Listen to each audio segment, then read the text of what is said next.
You're listening to the Angry Marks Podcast Network. Den säger snabbt-skramjungen i en celery.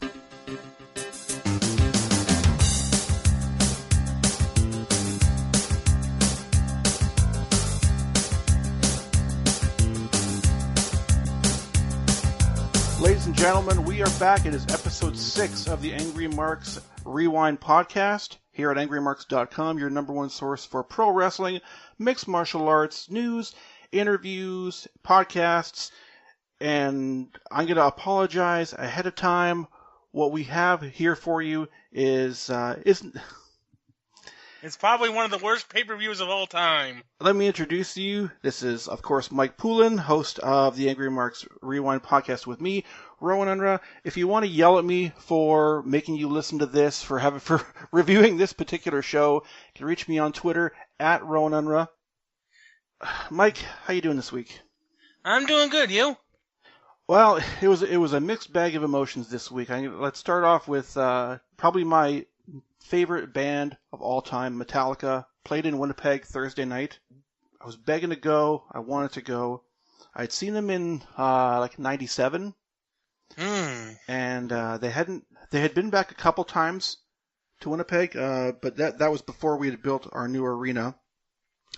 And when they announced this new tour, they were talking about the show sold out in like 45 minutes. And the day of the show, which was Thursday, I get a text message from Ticketmaster saying that they've opened up single tickets on the floor because they got their stage set up, so they're able to release some more tickets. And I was all excited, and I thought, maybe this is it. And I go to Ticketmaster, I hit the link, it said $297 a ticket.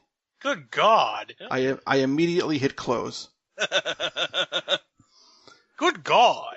So I was kind of angry and I was bitter about that because I just got my brand new shiny credit card in the mail. So I thought, man, the adult in me could, go buy some groceries. I could pay some bills. The selfish part of me says, I need to christen this credit card somehow.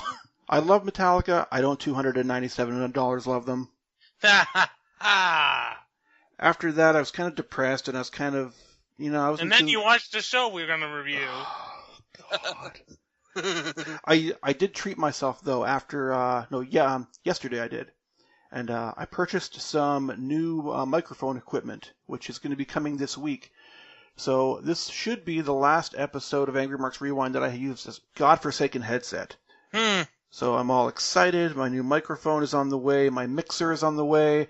So then we can do the intro music right away. I don't have to add it in post, which is kind of nice, and then it gives me a little bit more freedom, or if we want to switch up the music a little bit, we can do that. So, at the height of my depression this week, I decided, hey, some professional wrestling always seems to soothe the soul. And this is what we got.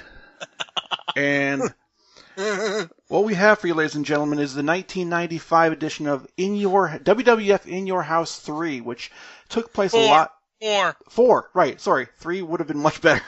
In Your House 4, which took place in my home city of Winnipeg, Manitoba, a show that I attended live. What a show you guys got. And this show is going to require a beer. So, an homage to Seth Drake in some weeks. So on the other show I do. I'm drinking on the air, folks. Oh, boy. We got the Sandman on the air with us. I'm not going to waste this one. I'm not going to say what brand it is, but it rhymes with Flood Might. Possibly James Storm. So, like I said, I attended this show live. Oh. October 1995. It was a simpler time. I was 17 years old. I was 9. Outside of anything wrestling related, Michael, what do you know about Winnipeg, Manitoba, Canada? Not much. I know they have a hockey team. They do. They used to. They do. NHL season is starting in a couple weeks, so that's going to be fun. We did take, my son went to the Winnipeg Jets Fan Fest today, so that was a beacon of light in an otherwise dreary weekend. Oh boy! I don't recall this show being as bad as this was. Probably because you were there live, and everything's better when you're live. Well, and when you're paying for a ticket to attend a show, regardless of what it is, you feel the need to justify it by not critiquing it, because then you don't want to feel stupid for having spent your money on it. Yep.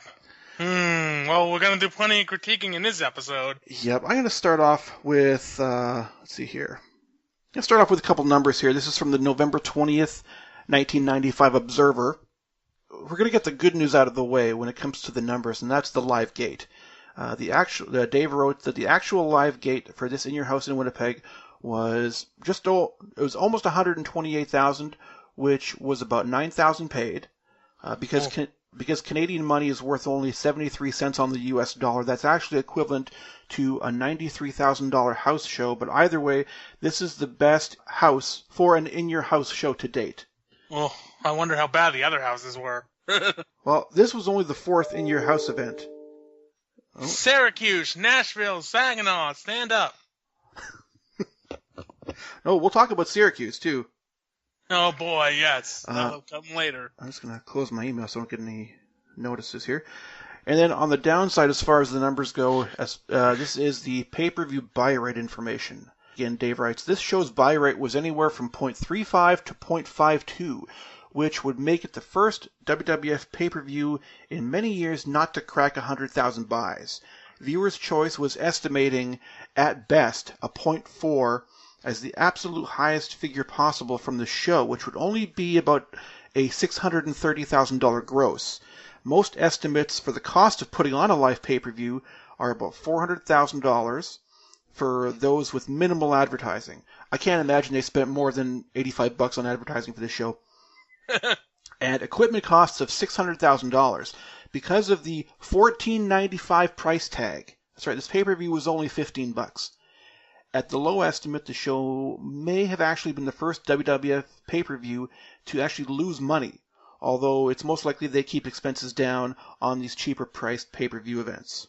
So, with this card we're about to talk about. So not a good sign financially for WWF in 1995, and actually in North American wrestling in general. WCW wasn't much better. No, WCW was about to run Halloween Havoc, which didn't do a heck of a lot better. Man versus man, monster versus machine, or machine versus machine. The giant falls off of Cobo Hall, and the Yeti! We get giants humping Hogan, but that's for another show. Later, maybe when we get closer to the end of October. So the broadcast starts. There's an immediate cut to the open arena, which, by the way, they say it's a capacity crowd. There were a lot of empty chairs there, and the broadcast starts with the singing of the national anthem and singing sensation Tony Wilson. You want to take a drink here? I've never heard of outside of this show. Joni Wilson is very nasally. As she's singing "Oh Canada," there's a nice video montage showing all the wonderful sights of Canada, a lot of city skylines, not including the city they were currently in. Whoops. Good job. This show was barely advertised on TV leading up to the event, and this was a bad month for, Uncle Vinny. Within a 10-day span, both Shawn Michaels and Undertaker, who were scheduled to be on the show, were scratched, and Bill Watts, who was his number one assistant, quit on October 13th. Oh, boy. Poor Vince.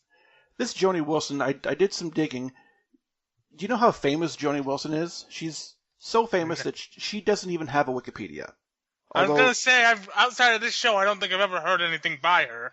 She does have a YouTube channel, which, as of right now, has 7 subscribers. Yay.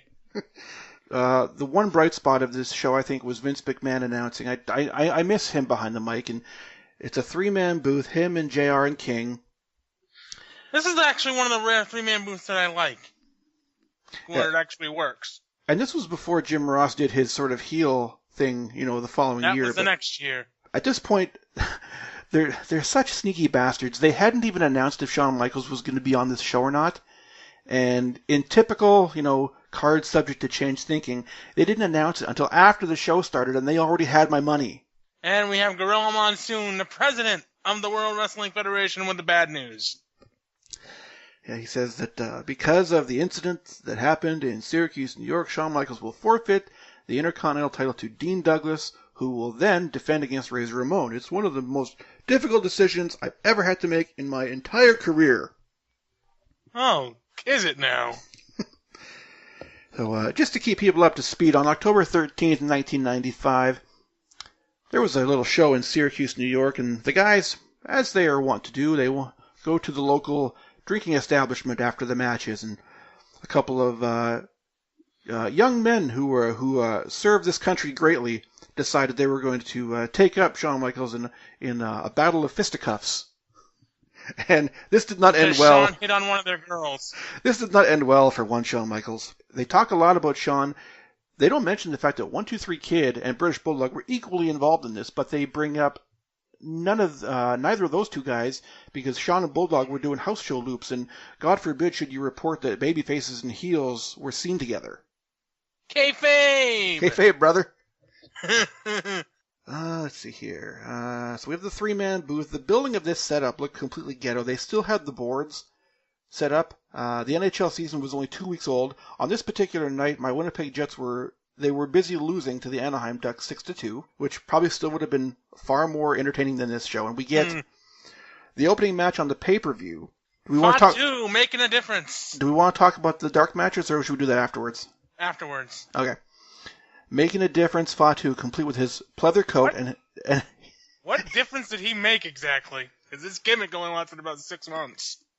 Well, he got a lot of kids to say no to drugs, I'm sure. But no one in the locker room. Speaking of the locker room, did you notice what was embroidered on Fatu's toque? Or, sorry, skull cap or beanie if you're American. It's a toque. I did not. He had the letters BSK. Ah, the Bone Street Crew. You're aware of this gang?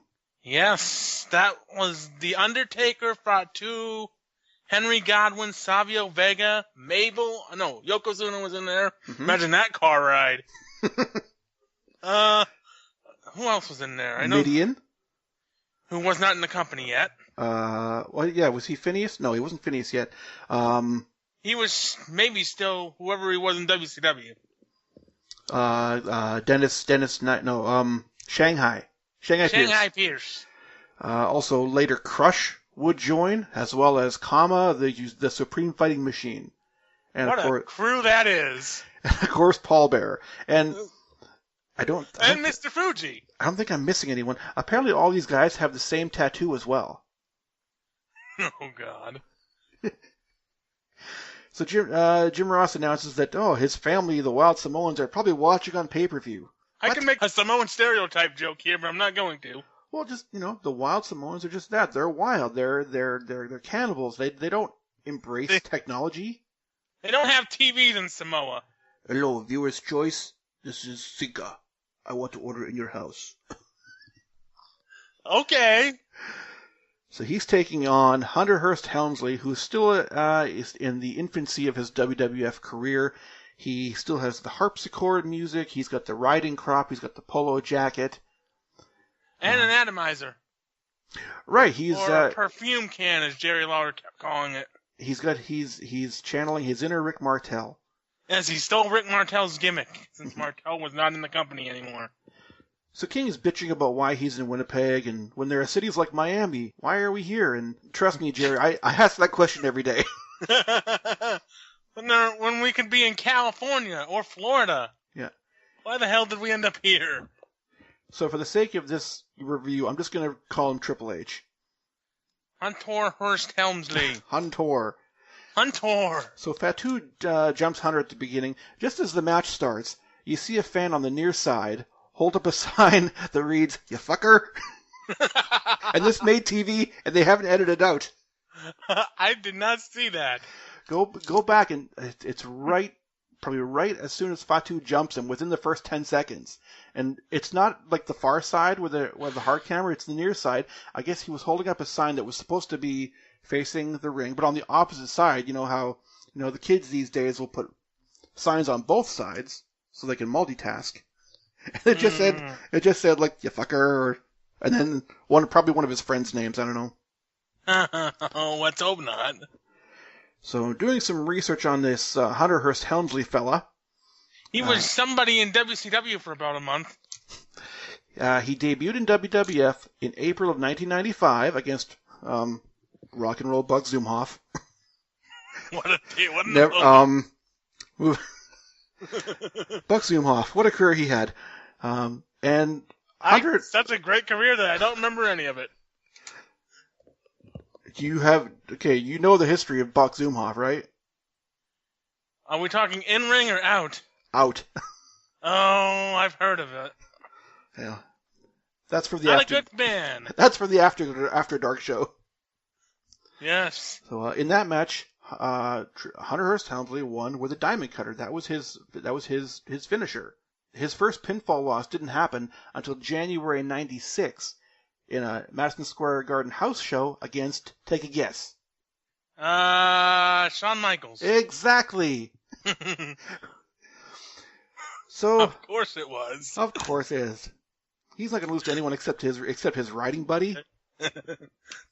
Well, probably there was no one worthy of losing to him other than probably Shawn at that time.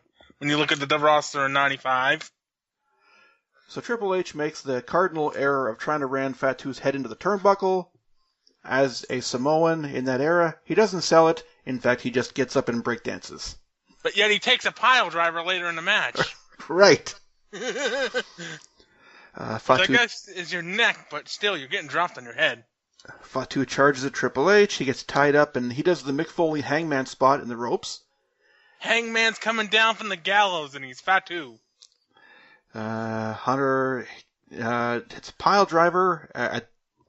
He still has his shirt on at this point, so he's just getting all of his gear off. Dracula was sitting in the front row, right up against the hard camera.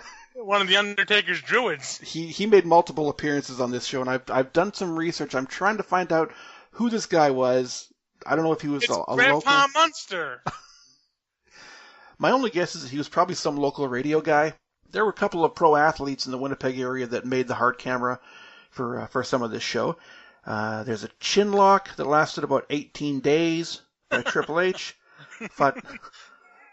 Fatu countered a pile driver. He no-sells a DDT and levels Hunter with this wicked-looking sidekick. Fatu comeback. He hits a running diamond cutter, which Vince identified as some sort of bulldog. Good job, Vince. Way to know your moves. Fatu missed a top rope splash. Triple H hit the pedigree for the win at, my God, 8 minutes and 6 seconds, and I need a drink. Oh God, this was not good. Not good, you say? No wonder this character did not last long, and before he left, we'd end up getting like him being stalked by the Samoan gangsta party. Trying to get him to reform his savage ways, I see. So and Jerry... then he comes back as a sultan. This boy. This poor bugger. And you know what? He's like the Mark Henry type. It doesn't matter what they gave him. He just kept cashing those checks. So good for him. Cashed them checks for about a decade and a half. So Triple H interviews Hunter at the end, and... Jerry Lawler and Triple H is interviewing himself now? I'd like to see that. It doesn't matter. He said, King said this was the most... Okay, Jerry the King Lawler, the legend of Memphis, the king of the South, said this, Hunter Hearst Helmsley beating Fatu was the most impressive victory King has ever seen. Bullshit. And then Henry Godwin comes down and teases slopping him, and they run away. And, of course, that's going to set up to a slop match at the next in your house. Mm-hmm. Doc Hendricks is in the back interviewing British Bulldog and Jim Cornette. Well, it's Michael P.S. Hayes here, and I'm giving Vince McMahon my dignity. Doc Hendricks must have been on 3 types of cocaine on the show. Later on, he's talking to cutouts, so, you know. Oh, we'll get to that. There's a recap. 2 weeks ago on Raw, Bulldog pinning Diesel in a tag match. Bulldog calls Winnipeg a minus 50-degree hellhole. He's not wrong. The heel is always right. The only thing he could have done better was trash the local sports team. Your team's not Montreal. They've never won a Stanley Cup. Your team's going to move to Phoenix in a year. A warmer climate. So we get the hell's that? Fucking phone. All right, we're going to stop to read my emails here. Oh, boy. Why are you doing this show? You can tell I'm just trying to find reasons and excuses not to go on with the rest of the show. We're going to be here for 3 hours, folks. Ooh, my microphone shipped. Goody. You know what, and as it turns out, I'm glad that my equipment didn't come before the show, because this pay-per-view doesn't deserve to have good audio. So we'll just turn the sound off on that. I'll take another swig of beer for the working man. Okay, Stone Cold. Tag team title match, the Smoking Guns defending against Razor Ramon and the 1-2-3 Kid in their matching prom outfits. One of them can be Mario Lopez, and the other one can be Elizabeth Berkley. So they're ensconced in purple velvet. It looks like Purple velvet, not black velvet like the song. Yeah, so Razor and the Kid have matching outfits, which means they're on the same page. Or are they? So they make their slow, methodical walk to the ring. I don't think Kid has ever walked that slow to a ring before. Because he has to mosey along with Razor, as he swaggers to the ring. So Jim Ross pointed out that the Kid had a broken neck earlier this year. A broken freaking neck. Broken freaking neck. Razor and the Kid offered to shake hands, but then do the psych job. Ross says that the key for this match is for Razor to start, and then 1-2-3 Kid starts. Whoops. And we get a precursor to DX with 1-2-3 Kid and Billy Gunn starting the match, and my attention was taken away by a large balding fan who came out, and he had a seat in the front row. Oh, God. And apparently a tiny man had taken his seat, and he was giving this guy the business. Now, as it turns out, if you're a Canadian Football League fan, that gentleman is a gentleman by the name of Chris Walby, who was an offensive lineman for the Winnipeg Blue Bombers in the 80s and 90s, and he's about 6'9" and probably a legit 330. So seeing him calmly escort someone who stole his seat out was the highlight of this match for me. Yeah. That got a huge babyface pop because everybody knew who he was. And then he proceeded Something interesting is happening in the fans. And then he proceeded to sit there right next to Dracula with his arms crossed for the next 2 hours. So Razor whips Bart into the ropes, and Kid pulls down the rope, and Bart goes flying out because 1-2-3 Kid is a heel. Although this did get a big babyface pop. Because Canada. Because you're from Minnesota, which is close to Canada. So by transitive property, you're one of us. Although Billy Gunn had an affair with many Winnipeg women, so we could say that he has a connection as well. Oh, boy. This crowd only cares He's about an ass man. Don't. Oh, wait, that's later. The crowd only cares about Razor. He's the only star in this. There's a lot of quick tags by the challengers. They're working over Bart. They cut to the backstage of Dean Douglas taking notes, and on his chalkboard, it says in great big chalk letters, Defense versus Razor. I'm Dean Douglas. I'm about to go back to ECW in 3 months. Because I can't get along with the clique. Both teams make hot tags. Billy's going wild, including a stomp right to the top of Kid's nose. I'm shocked that he didn't have a busted face because of this.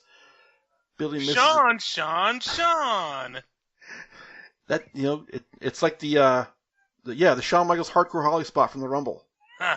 Billy misses a charge in the corner. There's another hot tag to Razor. There's a Razor's Edge to Billy. He actually hits it. And then Kid is begging for the tag. Tag me in, Razor. I know you could have had this match beat and you could have won, but I need to feel validated. So I need to lose the match for you. So Razor hesitates, but then he finally gives in. Kid tries to cover Billy, and then Billy counters with a crucifix cradle and the win at 12 minutes and 46 seconds. Sadly, this is probably the best match on the show. I think you're right.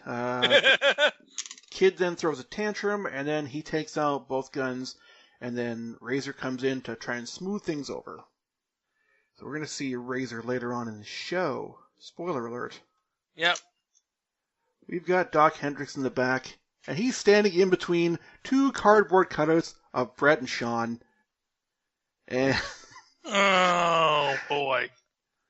you want to summarize how Doc was selling these cardboard cutouts to the kids? You can have Shawn. You ladies can have Shawn Michaels in your room. You young fans can have Bret Hart in your room watching over you. That's Watching not creepy at all. Watching you sleep. That's not creepy at all. And they're only $25, so call the 800 number to order. Being the kind of kid I was, that would have creeped me out. Now, in all these network edits, they've always shown like these hotline numbers and the 800 numbers to call. I actually called this 800 number. Oh boy, what'd you get? It's an automated bank fraud prevention line. Seems ironic. Exactly, right? Time for a drink. Should be doing shots during this show. Everybody.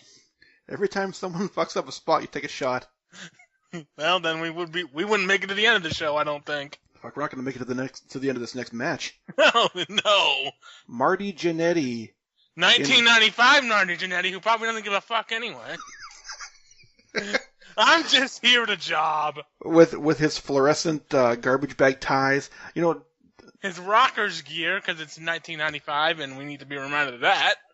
And he's taking on the debuting Goldust. We discussed last episode that this was in fact the debut of Goldust, not the previous show. He had probably a dark match on the previous show.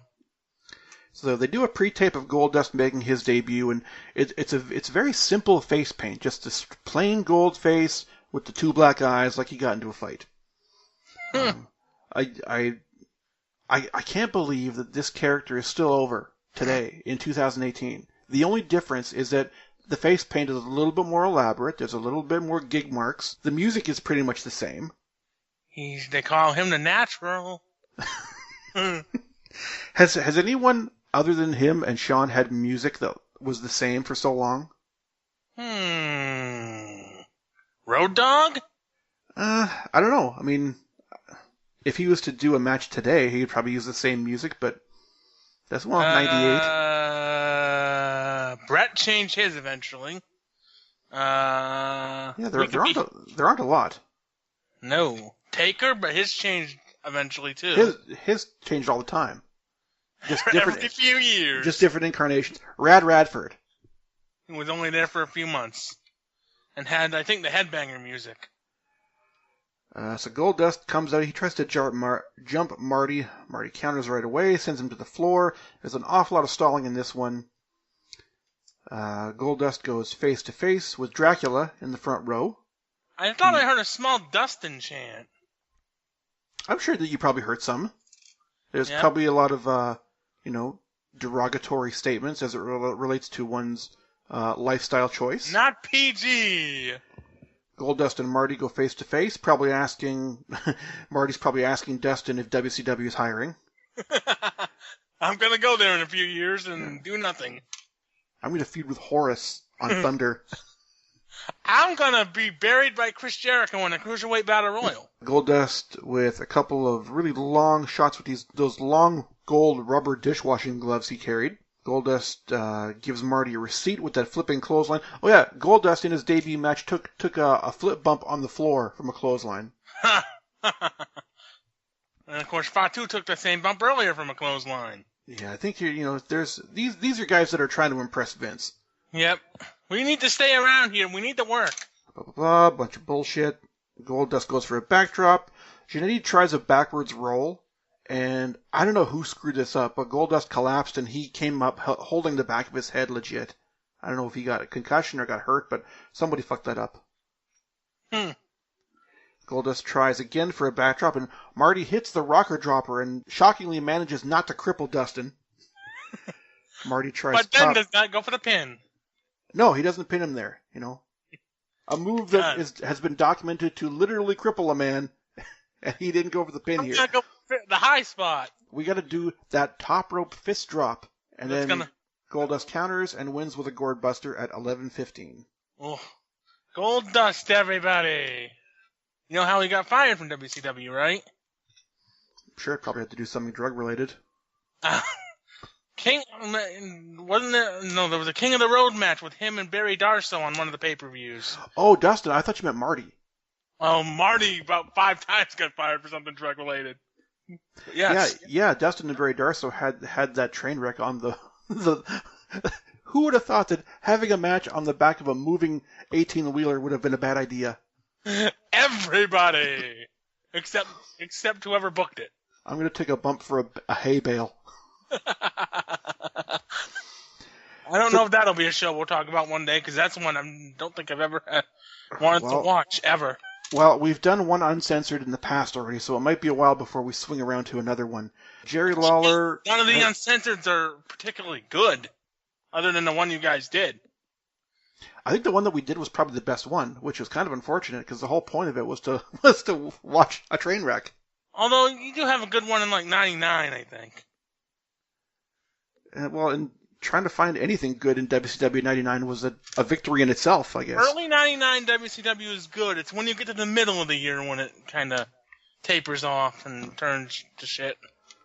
So in 1995, the internet was still pretty much new, and Jerry Lawler, who was trying to make some really bad jokes all night, said that Marty Jannetty, he must have been downloaded tonight. Ugh. What the fuck does that even mean? We know a certain diva that would be the most downloaded for a while there. That's in the company currently at this point. So they pushed the Superstar line where basically they had the winners and losers of the previous matches. Why would you want to talk to the losers exactly? I don't know, but you can. It's basically them talking to each other and you just listening in. And they showed the Smoking Guns and 1-2-3 Kid on the phone, and for however much a minute, you can just eavesdrop on them talking. Sounds like fun. Sounds like a fun way to waste money. Oh, speaking of wasting money. in about 10 minutes of time. Yokozuna versus King fucking Mabel. Time to fall asleep for 5 minutes. This was scheduled to be Undertaker versus Mabel in the semi-main, which I don't know if it would have been that much better, but it sure as God couldn't have been any worse. Poor Taker. His 1995. Look, let's see who he wrestled. IRS, Bundy, Mabel. He wrestled some stiffs, I tell you. Talk about a company man. No wonder he got pissed off in 2001 and made JR Kidd Vince's ass. So the reason for this match, apparently 2 weeks ago, they beat up Undertaker, they crushed his face. He has a broken orbital bone or a broken... They just said a broken face, because that sounds far more dramatic. They broke his face! He's... Taker would come back at Survivor Series. What was better, Brutus Beefcake's Megamaniacs mask or Taker's Phantom of the Opera mask? Taker's. Brutus the fucking Barber Beefcake. I was in Walmart today, and like I do it every time I go to Walmart, I check to see what sort of wrestling figures they have, and they have a fucking Brutus Beefcake figure, and he's got the mask! Strutting and cutting in a Walmart near you. Just don't have him parasail. So they're backstage. Jim Cornette cuts a promo about Gorilla Monsoon being scared. That's why he made this match. Vince says, you need to give credit to Gorilla Monsoon for making this match. So he's the fucker to blame? You mean he couldn't find, 2 other guys to waste 5 minutes of time with on this show? You could have put Owen Hart in a match on this show. You could have put... Hell, you had Bret and Yankum, Bret Hart in a dark match, although I guess he was commentating in the main event. So that's why... Hey, if Razor could have worked twice, why couldn't Owen? Owen against Savio, maybe, for 6 or 7 minutes? Something. Anything. But a match that'll make you wish you were in a coma. You know what? I don't even want to talk about this. You, go, talk. It was a double count out and they hugged and it's done. It was a double count out and they hugged and we're done. This match hurt my feelings. Next. 5 minutes and 12 seconds. This was almost 25 minutes and 12 seconds. This was almost on the level of Bushwhackers, Sheik Volkov level bad. Bushwhackers and Beverly Brothers from Royal Rumble 92. Oh, that one went, 16 minutes, didn't it? Yes, and the only highlight was Genius beating up Jameson. He hit me! He hit me hard! Did you ever hear... He didn't hit me. They're just still breathing. Did you ever hear the story about how they found Jameson? I'd imagine it's pegged into a dumpster somewhere. Apparently he was just this method actor that was doing community theater somewhere in a suburb of Hartford. Oh. And it was all just like, toilet humor, which was right up Vince's alley. God damn it, we gotta hire this guy. And he can be Bobby Heenan's straight man for 5 years. And he can also get thrown off the top of the primetime studios when we're doing a studio audience primetime. So they do a promo for Survivor Series. Sorry, I'm just moving on. Yeah. They do Survivor Series promo featuring The Undertaker returning and Bret Hart gets a title shot. Brought to you by Karate Fighters.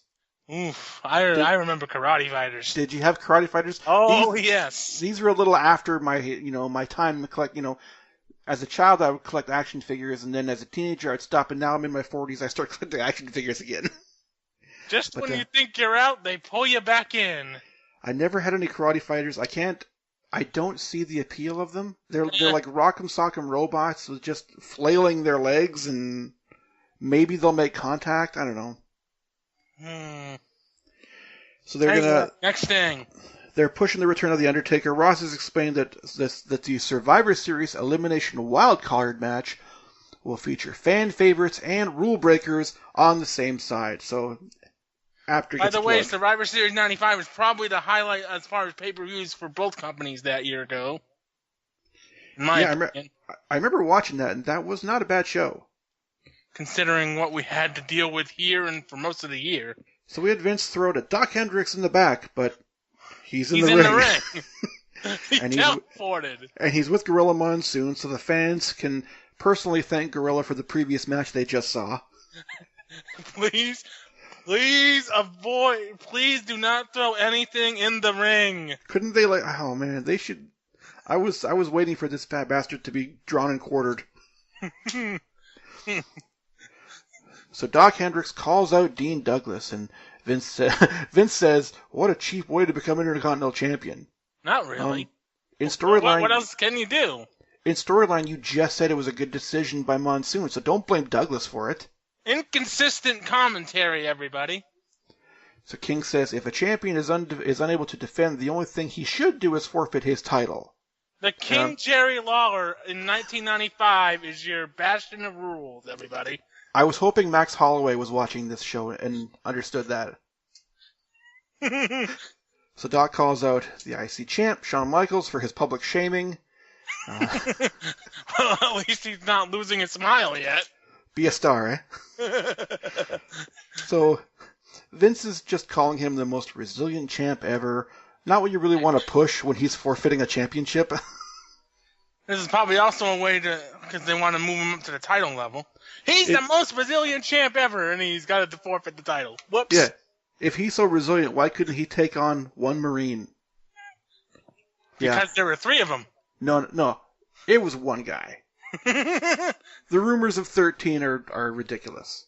The rumors of 13 have been greatly exaggerated. Talk about Shawn's jacket. It looks like something a high school kid was wearing that time, I'd imagine. Did you ever have a starter jacket? No.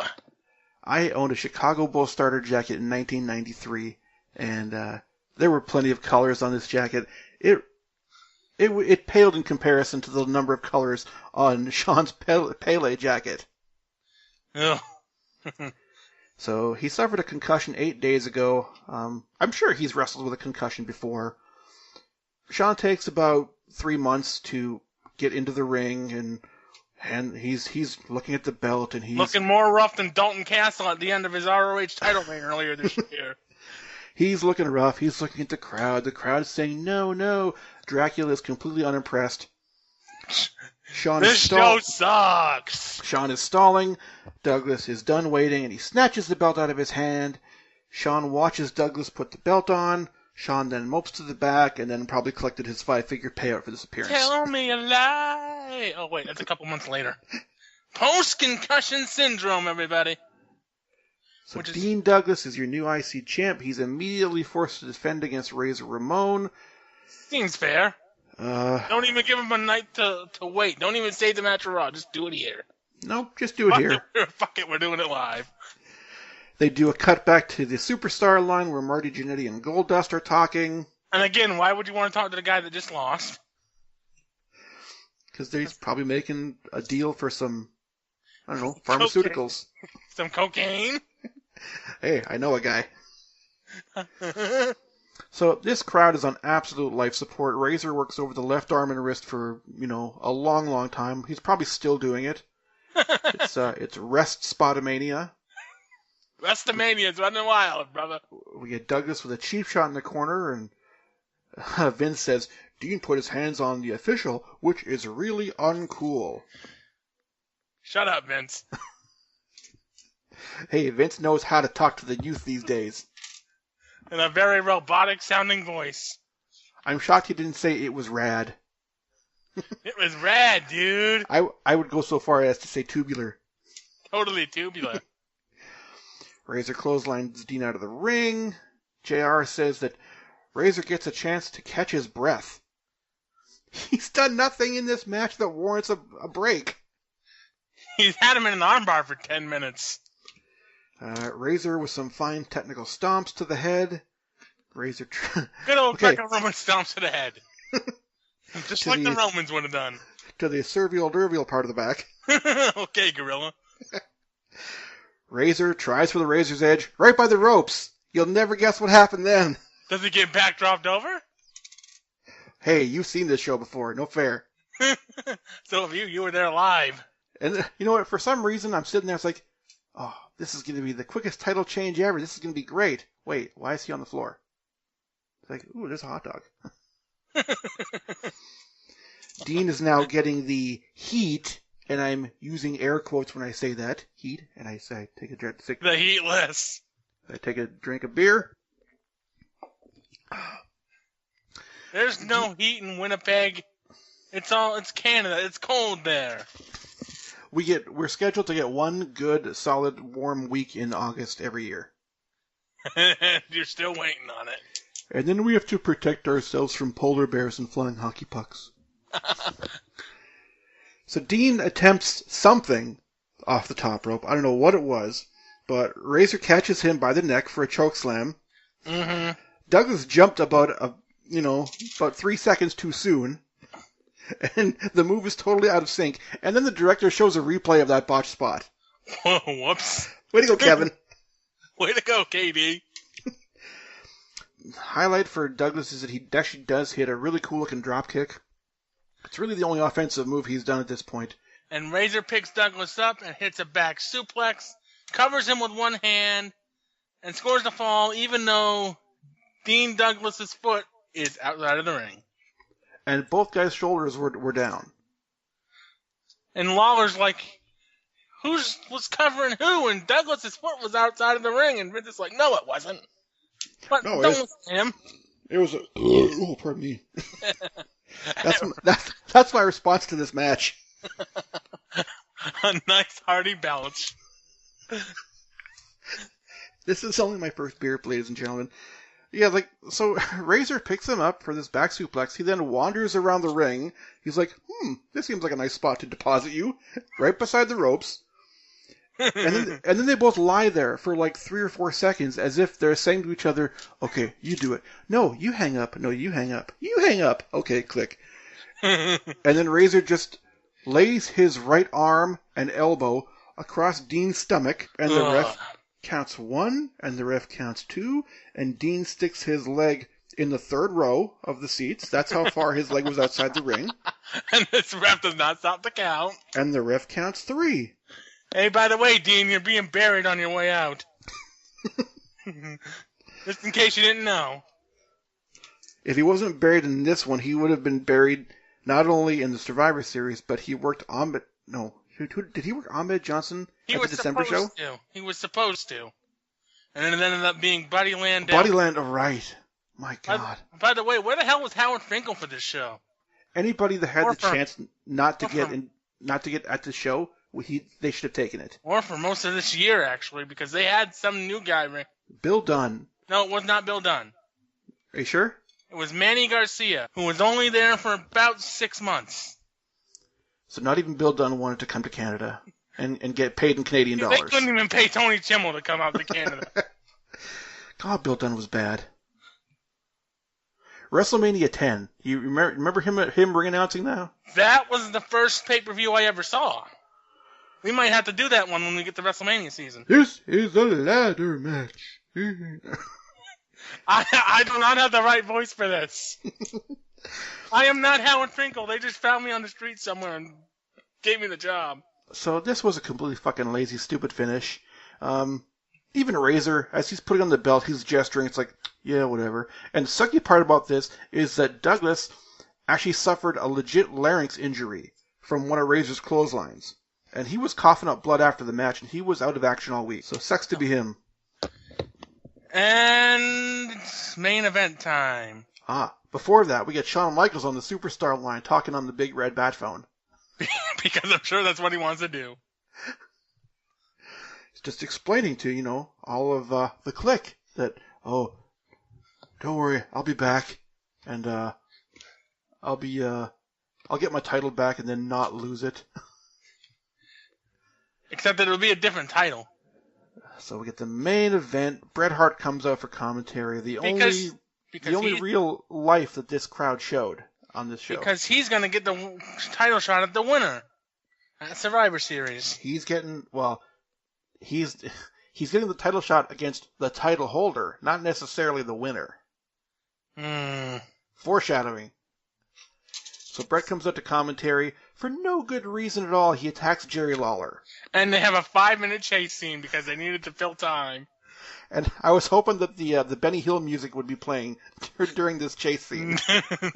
Lawler just keeps coming back out like, he won't get me now. Oh, shit, there he is. I'll come back, and then Bret will run. That's probably the fastest Bret's ever ran. Jerry Lawler's fault. I don't recall Bret breaking any wind speed records in the 50-yard dash here. So Bulldog and Cornette, they come out. Bulldog was sporting a dope white leather jacket with the garbage bag ties. Doc Hendricks is attempting to get... I'm feeling pretty funky, Doc. Well, no, first off, he's pushing the Dudes with Attitudes t-shirt. If you want to be cool in school, wear this shirt. Don't wear this shirt. I would have been beaten with an inch of my life if I wore that shirt to school. If you want to be cool, do not listen to Michael P.S. Hayes in 1995. If you want to be cool, there's this new thing called the UFC that's just been out for a little while, so watch that instead. And don't watch that other show because the Dungeon of Doom is running wild. So Doc's plug for this shirt happened... It was so long that they had to stop and play Bulldog's music over a second time. And God save the Queen. I do recall in the arena watching, like, what is taking so long for Diesel to come out? Oh shit, Doc's stuck in a shirt. Did he get locked in a bathroom somewhere, or is he trying to score a rat or something? I don't know. Good old Canadian cuisine. So Bulldog's music. I'm just gonna start belching through my words like Grandpa Rick. Or Barney Gumble. Diesel comes out, or he does an interview with Doc right before going through the curtain, saying that he's feeling awfully funky. Clearly, he's had some substances before this show. Either that, or he's calling out the Too Cold Scorpio. Flash! The pyro on this show is completely ghetto. Oh, Vince couldn't afford pyro in 1995. They get a couple little sparklers, some Roman candles, and that's about it. So, the long and the short of this match, Bulldog works this match is long. This match is fucking long. And it was a story of a man with one leg.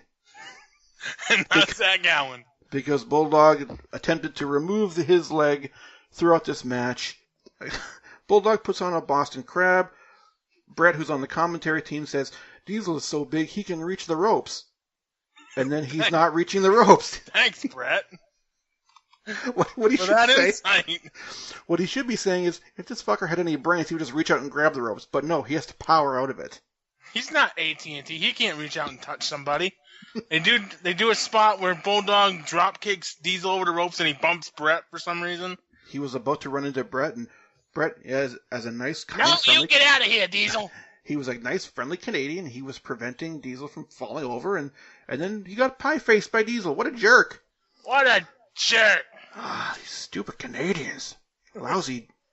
Arrgh. So they do a close-up of Dracula. Again, he's stone-faced. He's unimpressed. He's questioning his life decisions. Diesel appeared to have fallen asleep during this Boston Crab spot. Like the crowd. Just like the crowd. Diesel, he gets bumped to the outside, and the best worker of this match, Jim Cornette, dropping some fine-looking elbows on Diesel's knee behind. He's probably the best worker of the night, because he bumped during the Mabel Yoko match, too. Ross then says, Diesel has had 10 knee surgeries. It's like, nice job pointing out how fragile the face of your company is. I've had 10. Yeah, that's some. Yeah, you want your face to be relatable, but he's had 10 knee surgeries. Don't mention that. If anything, that's an advertisement for James Andrews. Dr. James Andrews. Fixing wrestlers. Well, I don't know if he fixes them anymore. I don't know where they go now. Bulldog puts on a shitty-looking sharpshooter, and Brett points out how bad it looks. Diesel powered out immediately, so that was not effective at all. They brawl on the floor, and Bulldog bumps into Brett, and Diesel shoving him doesn't anger him, but Bulldog bumping into him angers him, and we get the DQ. At, 18 of the suckiest minutes I've ever seen live. Yeah, Bulldog rolls out to the floor. Diesel jumps off the apron to the floor to go after him, forgetting that his leg's been worked over for the last 15 minutes. Damn it, Diesel, you sell that leg. So he jumped from their apron to the floor, and then he collapses, and he goes, "Ah, my knee!" God damn it, Kevin. So Diesel and Brett start going at it. The crowd doesn't care. The company just laid one big collective turd on this crowd, and it's about 57 people come in, and they try to break them up, and it's the laziest pull-apart you've ever seen. Bam Bam Bigelow, Henry Godwin, the Smoking Gun, Savio Vega, and Aldo Montoya, who wasn't even booked on the show, but he was in the locker room for some reason. Yeah, we're going to need you to come in full gear there, Peter. What am I doing here again? Well, you're going to wear your fluorescent yellow jockstrap, and we need you to do a meaningless run-in when you're going to be in a crowd of 25 people. Well, damn it! At least in a few years, I'm going to be the face of ECW when they're about to go in the toilet. Oh, the dues that man paid. And he never made it. And he really, I don't know. He's just incredible. No wonder he has an alcohol problem. So the subscribers of The Observer gave the poll figures for this. Thumbs up. Why? 5.4%. Oh. Thumbs in the middle, 5.1%. Thumbs down, 89.4%. Sounds about right. I want to know who this 10.5% is that thought this was anything other than shit. Not Dave Meltzer. No, Dave hated this show. Of course he did. Observer, October 30th, 1995. Just as the cameras faded to black, signifying the end of the In Your House pay-per-view, a disgusted Vince McMahon threw his glasses and his headset on the table and just said the word, horrible. God damn it! That's horrible! And he started to walk back with Jim Ross while the pull-apart brawl was happening. Seconds later, as the brawl ended, Diesel, the person that McMahon had planned to build his company around 1 year earlier, was being booed out of the building, yet another in the long line of failed experiments in his quest to find a new Hulk Hogan.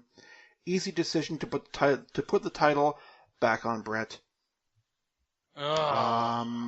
Observer, November 6th, the following week.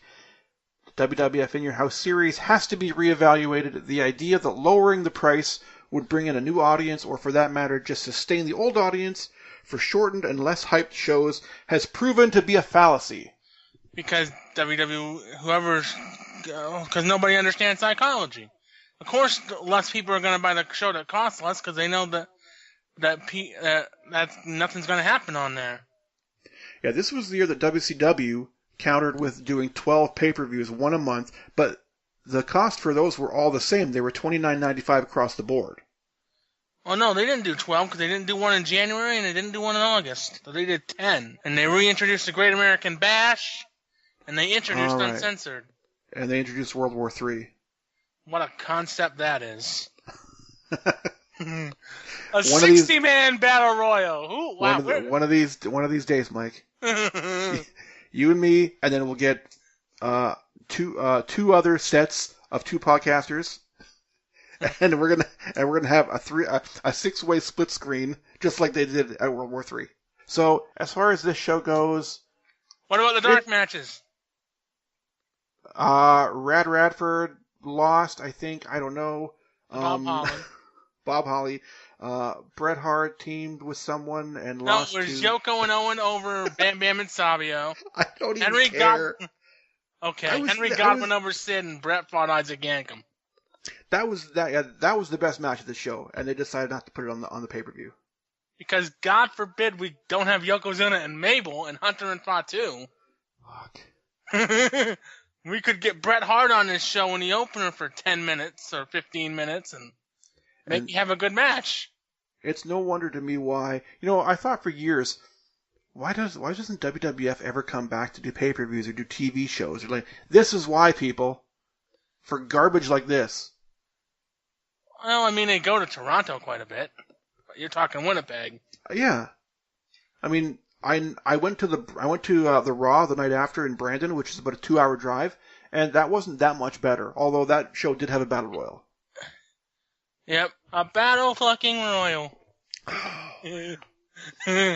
So, if you haven't seen the show, go out of your way not to see the show. In fact, if you have this on your computer, you need to burn the file. Melt your computer down to a liquid, and then drink it. Like Gangrel. And I guess I got the pick for the next show, don't I? Save us, please. I might save you, and I'm going to give you something different because our next show takes us to Earl's Court in England because we're going to do WWE Insurrection 2001. Oh. There's a curveball. Yes. I don't think I've ever seen that show. It's a fun one. Run me through the lineup if you have it handy, please. Oh, I'm pretty sure I can run you through the lineup. We have Justin Incredible Eddie Guerrero versus Grandmaster Sexay, who's still hanging around. That should be good. We have Perry Saturn, Dean Malenko, and Terry against Hardcore Crash and Molly Holly. We have... What else do we have? Shit. You're probably right. We have Kurt Angle and Chris Benoit. That'll be awesome. Jericho and Regal in a Queen's Cup match. That'll also be fantastic, I'm sure. Edge and Christian, the Dudleys, the Hardys, and X Factor. 3 out of 4 ain't bad.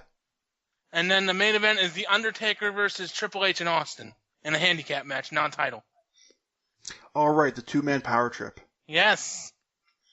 It's not a bad lineup. There's a fun segment at the beginning where they explain all the card changes because there's a segment with Regal and Vince and Linda at the beginning that's kind of fun. And then, yeah, that'll be a fun one to cover either next week or the week after Death Before Dishonor. Yeah, you're going to an indie show next weekend, right? Yes, Limitless Wrestling's 3rd year anniversary. I might talk a little bit about it if we do a show next week. Yeah, sure. Yeah, you can hit us up when we do the Ring of Honor pay-per-view. Yep. Or, we might be able to squeeze a show in next Sunday if you're available. Yeah, we can take a look at that. Yeah. We're all over the place, ladies and gentlemen. We're taking over. We're taking over. We just need someone to be Simon Dean. So, that's it for me. At Rowan Unruh on Twitter. Email me at angrymarksrewind@gmail.com for show suggestions. Because God knows we're going to need help if this is the type of show that I'm going to come up with. Oh, boy. If this show wasn't in my home city, I probably wouldn't have ever suggested it. Because looking at this on paper, it was pure garbage. 1995 wrestling, everybody. Any closing notes there, Mike? No. All right. Yeah. For my Poolin, this is Rowan Unruh, Angry Marks Rewind, saying thanks for putting up with this one. We bid you adieu, everybody. Good night.